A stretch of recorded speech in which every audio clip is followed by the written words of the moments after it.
গীতাকে কোর্টে যেতে বাধা দিল স্বস্তিক মুখার্জি। হ্যাঁ বন্ধুরা, আপনারা ঠিক এমনটাই দেখতে পাবেন গীতা এলএলবি ধারাবাহিকের আজকের পর্বতে। গীতার মা অগ্নিজিৎ মুখার্জিকে ফোন করে বলে, আপনি চাইলে সব কিছু মিটে যেতে পারে, আপনি তো ছেলের বাবা, একটু দেখুন না, এটা কিন্তু ঠিক হচ্ছে না। আপনার ছেলে এখানে পড়ে থাকবে, এটা আমি কিছুতেই মেনে নিতে পারছি না।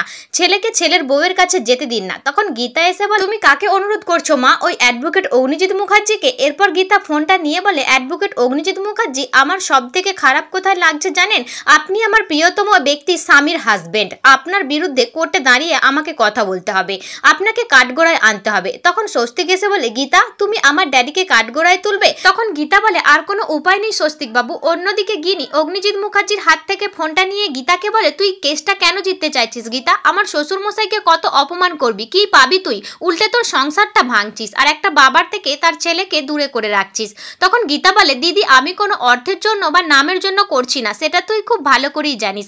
আমি তো শুধু ন্যায়ের পাশে দাঁড়িয়েছি, আর এই প্রত্যেকটা ক্রিমিনালের পাশে কে দাঁড়িয়ে আছে জানিস? তোর শ্বশুর মশাই। তোর শ্বশুর মশাই আমাকে মারার জন্য গুন্ডা লাগিয়েছে, সেটা আমি প্রমাণ করে দেবো। তখন গিনি বলে, গীতা তুই যদি এটা করিস তাহলে জেনে রাখিস তোর সব থেকে বড় শত্রু হবে তোর দিদি। এরপর দেখা যায় স্বস্তিক মুখার্জি গীতাকে বলে, আমাকে ভরসা করো, আমি সব কিছু ঠিক করে দেব।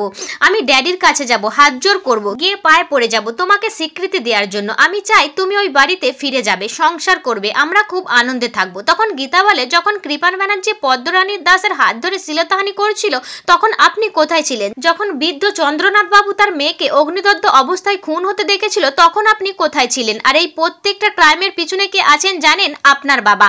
আমি শুধুমাত্র ওই গরিব অসহায় মানুষদের পাশে দাঁড়িয়েছি, দাঁড়াবো, বারবার দাঁড়াবো। যেখানে যেখানে ক্রাইম সেখানে সেখানে এই অ্যাডভোকেট গীতা এলএলবি। এরপর আগামী পর্বে দেখা যায় স্বস্তিক মুখার্জি গীতাকে বলে, গীতা সবকিছু ঝামেলা মিটে যাবে, শুধু তুমি যদি আদালতের প্র্যাকটিসটা ছেড়ে দাও, তুমি যদি কালো কোটটা তুলে রাখো, তাহলে সব ঝামেলা মিটে যাবে। তো বন্ধুরা, ভিডিওটি কেমন লাগলো কমেন্ট করে জানাবে।